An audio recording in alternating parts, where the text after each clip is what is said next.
It's all good. You can shop around the world. You know, you don't need to put my name in there. But if you mention my name, put some respect on my name. I'm the one spent the $500,000. I did that. I'm the only that got the same necklace that Floyd Mayweather got. Rappers are getting seriously heated right now over explosive claims that Johnny Dang sold them questionable jewelry, and now it's all spilling into court. What started as one artist quietly switching jewelers has snowballed into a full-blown controversy nobody can ignore. With major reputations on the line, this intense situation is exposing a side of the jewelry game most people never see. From humble beginnings to becoming known as the King of Bling, Johnny's story is now under a whole new spotlight. Johnny Dang didn't even start out as a jeweler.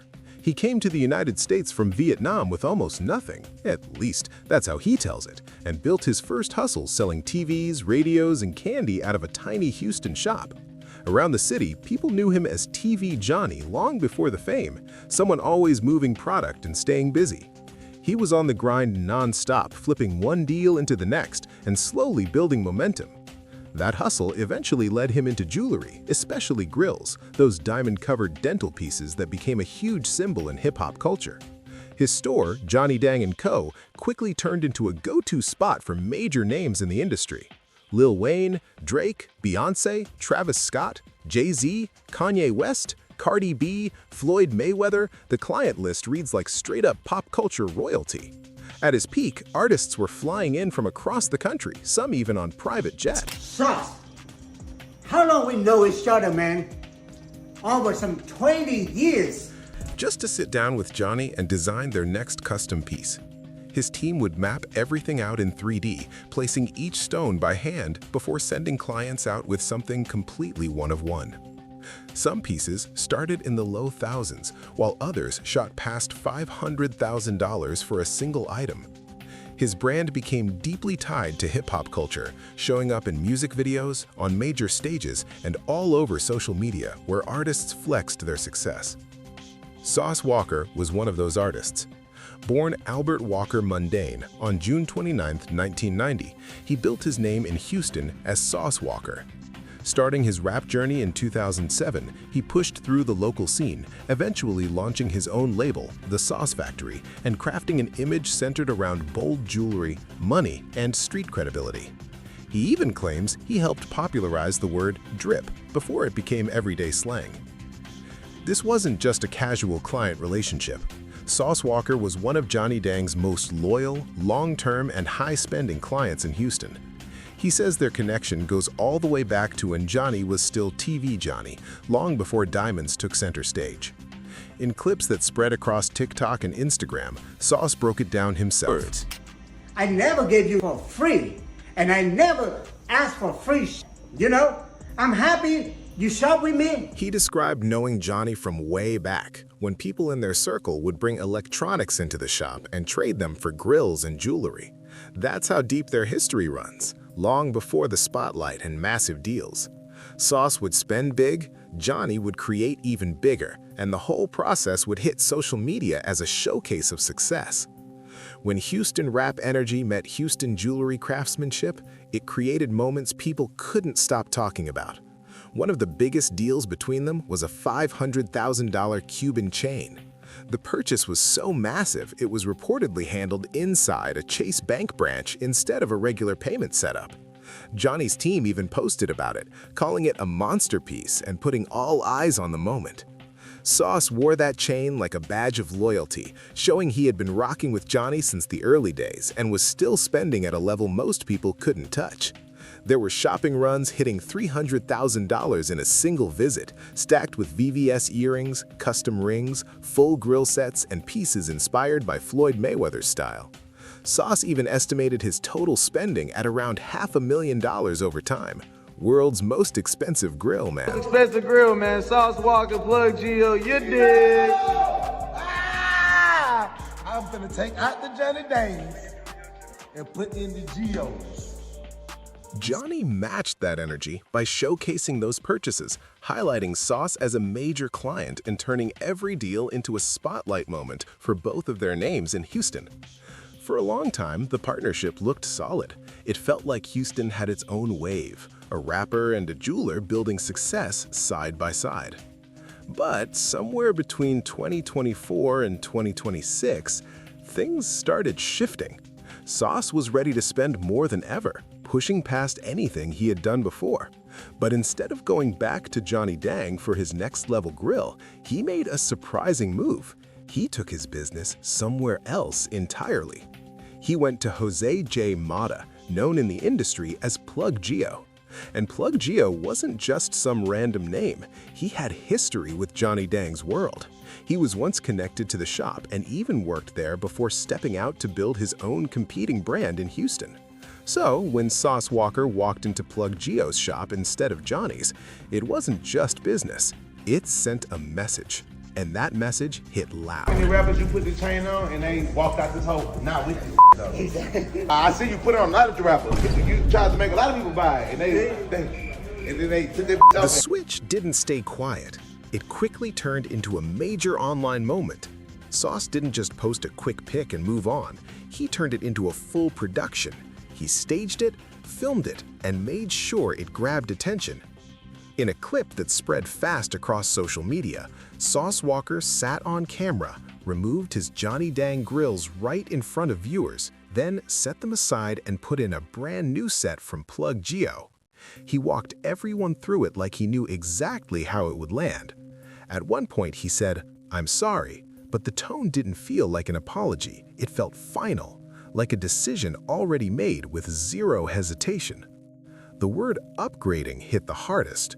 This wasn't just switching jewelers, it sounded like a ranking, a bold public statement that what Plug Gio created was on a completely different level than anything Johnny Dang had made for him. The new piece was described as the world's first permanent $1 million grill. We setting the bar standard in the state of Texas so high that it cannot be beaten. Welcome to Texas. It featured large 3-carat and 1-carat diamonds set in rose gold, designed to stay in place long-term instead of being removable. This wasn't temporary, it was meant to last. According to Sauce, the price was more than 10 times what his previous grill cost.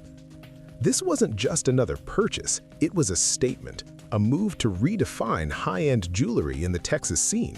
And he made sure people connected that shift directly to his past with Johnny Dang. But the switch itself wasn't what turned this into a full controversy. What really pushed things over the edge were the claims Sauce made afterward. He accused Johnny Dang of selling lab-created diamonds, also known as CVD stones, while presenting them as natural diamonds to clients. He didn't frame it as a small misunderstanding. He presented it as a serious breach of trust, especially considering their long history and the amount of money involved. That claim landed hard. It's no problem. I know you just spend money for the grill. It's all good. But don't disrespect my name, bro. Can you do that? And it dropped right into an ongoing debate the jewelry world has been arguing about for years. Lab-grown diamonds are chemically the same as natural ones. Same hardness, same carbon structure, same shine, but they cost way less to produce. A 1-carat natural diamond might cost thousands, while a lab-grown version could be just a few hundred. In a market where buyers are paying top dollar for the status of natural stones, that difference isn't just about looks, it's about value.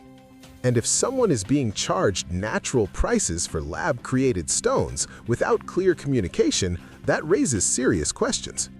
That's exactly the issues Sauce Walker brought into the spotlight. I'm taking that ease and I'm upgrading to these. And because this came from Sauce Walker, a well-known Houston figure with a long public history tied to Johnny Dang, people paid attention.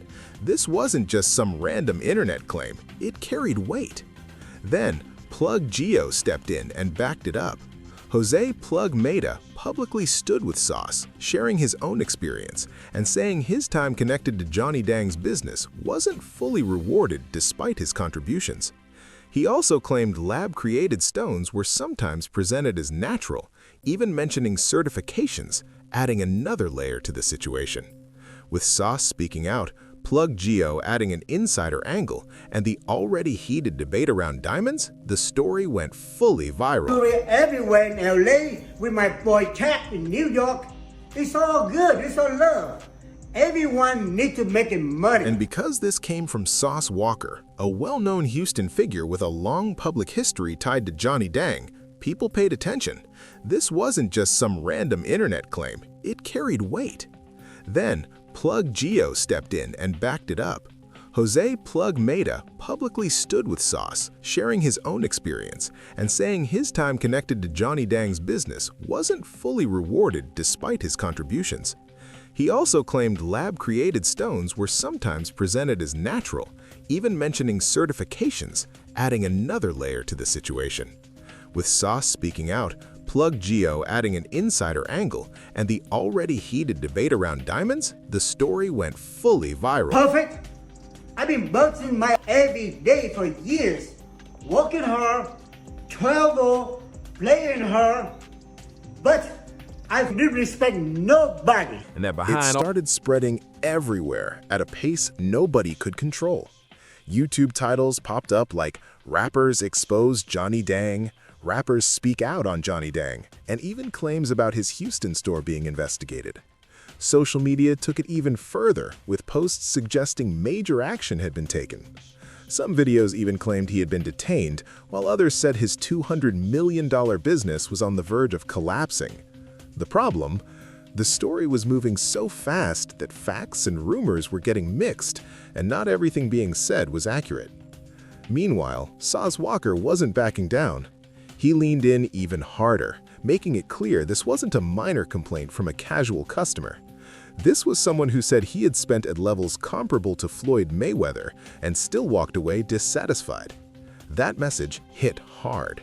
It suggested that some of Johnny Dang's biggest relationships might not have been as solid as people believed. Nothing. We went from 100,000 to 1 million. You know what I'm saying? And behind all the public success, there might be more going on than fans ever realized. By going public, Sauce made it seem like he was saying out loud what others may have only whispered behind closed doors. Whether that's true or not, the momentum kept building.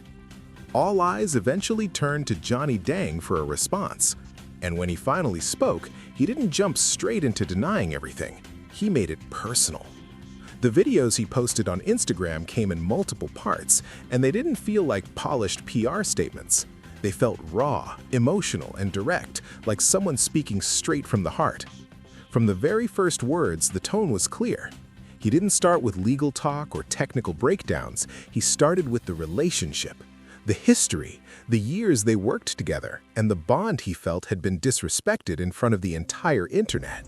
Very, very special. Make sure it precise, good side of the diamond, smooth, so it not be too heavy, too chunky, so you go into wearing for another years without messing your He mouth. kept circling back to the foundation, making one thing clear. This was never about favors or hookups. This was always business, real transactions, paid deals, mutual respect. At the same time, he pushed back hard on any idea that Sauce had been treated unfairly or overcharged.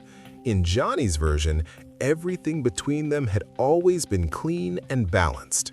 According to him, the issue was never Sauce choosing a different jeweler. That wasn't the problem. The real issue was how his name got dragged into it. The way it was framed made it look like he had let Sauce down, misled him, or delivered something below standard. That's what hit him. He didn't lean into technical breakdowns or paperwork. He kept it simple. Respect his name.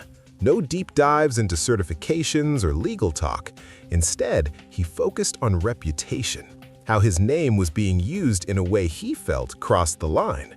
And when Johnny brought up his journey from Vietnam, it wasn't random at all. It's all good. You can shop around the world. You know, you don't need to put my name in there. But if you mention my name, put some respect on my name. He used it to remind people what he'd built from scratch. Coming to America with almost nothing, selling TVs and candy, stepping into jewelry, and eventually building a business that worked with some of the biggest names in entertainment. Now, after all those years, he was watching someone he'd known for nearly 2 decades stand in front of a camera and suggest he had been selling pieces that weren't what they were claimed to be. At one point, he admitted, "I'm not perfect," and that moment stood out. He wasn't saying everything had always gone perfectly, but he stood firm on doing honest business and keeping his standards. In a subtle but powerful move, Johnny also posted a video of the grill he said Sauce was originally supposed to get. No aggression, just the design, the stones, the craftsmanship, letting the visuals speak while both sides kept talking. Bigger. I even call you to ask you, hey, let's go together for the dinner. And I even asked you this kind about joining my nail salon so we can make money. At that point, this wasn't just about 2 names anymore. It turned into a full industry conversation. Fans, insiders, even casual viewers started picking sides, breaking down every clip, every claim, every response like it was a live debate. Some backed Sauce Walker, saying a longtime client speaking up shouldn't be ignored. Others stood with Johnny Dang, pointing to his decades in the game and the reputation he built from the ground up as proof that the accusations needed real evidence. At the same time, the lab-grown versus natural diamond debate got louder than ever. People started asking questions, looking closer, and paying more attention to what they were actually buying. Meanwhile, neither side looked ready to step back. Every new post, every new video kept the tension alive. What started as one switch between jewelers had turned into something way bigger. You guys talk shit to another jeweler all day long. Like I say, I always support Houston families, the community, the city where I started from the It bottom. became a moment that put the spotlight on trust, transparency, and what really happens behind the scenes in an industry that usually only shows the finished product. Johnny said he had already tried to fix things privately before anything went public. There were dinners, business talks, even ideas about working together again. According to him, all of that happened quietly. But in the end, Sauce chose to take it to the camera instead of keeping it behind closed doors. When Johnny started breaking down the grill design, it became its own kind of response. He shifted away from the lab versus natural debate and focused on craftsmanship, sizing, balance, how the piece would sit comfortably over time without causing issues. Every detail mattered to him. This was him showing the standard he holds himself to, even for someone who had moved on. He also revealed that he made a new grill for Sauce at no cost as a peace gesture. But according to Johnny, even that didn't fix things. Then came his direct response to the CVD accusations.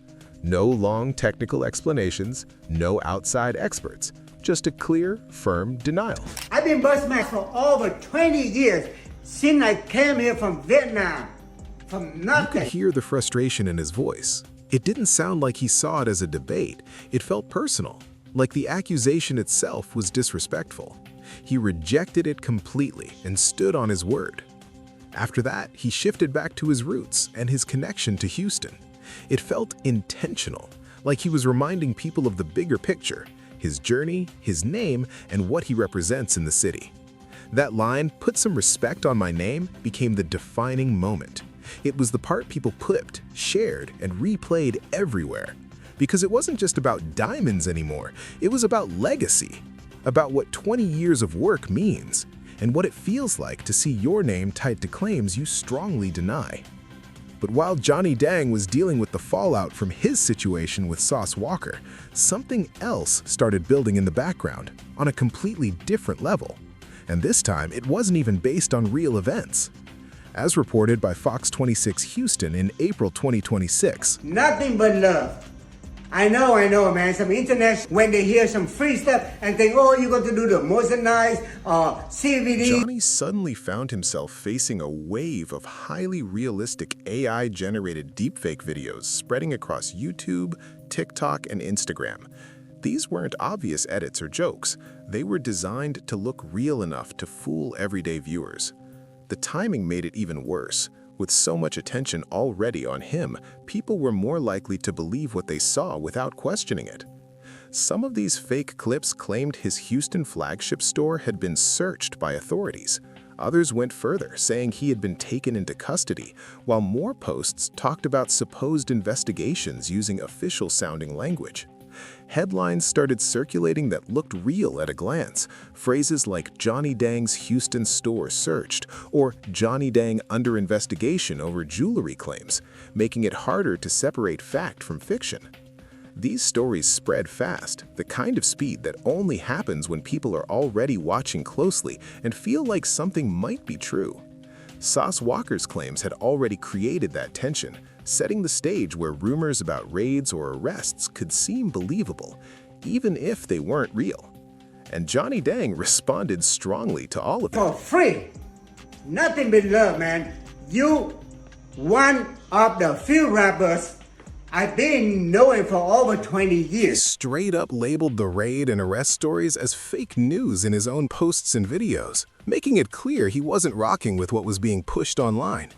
He even called out the people spreading it and told his audience not to trust content with no real source behind it.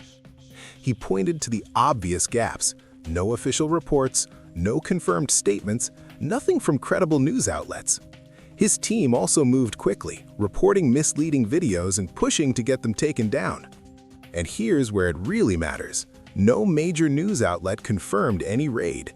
No verified arrest reports surfaced. No public records showed any active investigation tied to those claims. No police statements, no court filings, nothing from trusted Houston media beyond covering the online chaos itself. What Fox 26 actually reported was something completely different. The real story was about AI-generated deepfake content spreading misinformation about Johnny Dang, not any confirmed legal action. People were already tuned in, already curious, and that made them more likely to believe and share whatever popped up. The speed and reach of those fake stories exposed something bigger about how hip-hop and social media now collide in real time. The jump from a real situation, Sauce Walker switching jewelers, to viral rumors about Johnny being detained or his store getting searched happened in just days. And it didn't come from traditional reporting or even normal online chatter. It was fueled by AI-generated content designed to look like real news, dropped into an already emotional conversation and boosted by algorithms chasing attention. That combo made speculation look convincing to a lot of viewers. But underneath all that noise, there's a deeper conversation that's been around long before this and will stick around after it fades. The debate over natural versus lab-grown diamonds has been shaping the jewelry world for years. Lab-grown diamonds aren't fake in a scientific sense. They're real diamonds, same chemical structure, same look, same durability. The only difference is how they're made. Natural diamonds are mined through expensive, time-heavy processes, while lab-grown ones are produced in controlled environments at a much lower cost. That price gap is huge. A natural 1-carat diamond can run thousands, while a lab-grown version of the same size might cost just a few hundred. That shift has changed the game, giving buyers access to bigger, clearer stones for less, while also raising questions about sourcing and production. But in hip-hop jewelry culture, the mindset hits differently. Status isn't just about how a diamond looks, it's about the price, the grind behind getting it, and what it represents. A diamond that costs $4,000 and one that costs $400 don't carry the same weight in a culture built on showing success, even if they look identical under a microscope. In a Real 2025 interview with KHOU Houston, Johnny Dang even spoke on this himself. He explained that many rapper clients specifically ask for natural diamonds and often see lab-grown stones as lower tier, even though they're technically real. His business reflects that too. His website highlights GIA-certified natural diamonds for high-end pieces, while also offering lab-grown options at more accessible price points. That's what makes Sauce Walker's claim hit differently. It wasn't just about preference, it was the allegation that he may have been charged natural diamond prices while receiving lab-grown stones without clearly knowing. That's a much bigger issue. If proven, it shifts the conversation from personal taste to business practices. As of now, no confirmed independent testing has been released on Sauce Walker's pieces, no detailed third-party analysis has gone public, and no legal case has been filed between Sauce and Johnny Dang. This whole situation has mostly played out online, not in a courtroom. If you go back to older discussions, especially on platforms like Reddit, you'll find people questioning Johnny Dang's jewelry for years. But those were mostly opinions, scattered comments, or competitive talk, nothing backed by solid proof. Some posts mentioned concerns about smaller stones or pricing, but none of it turned into verified findings or legal action.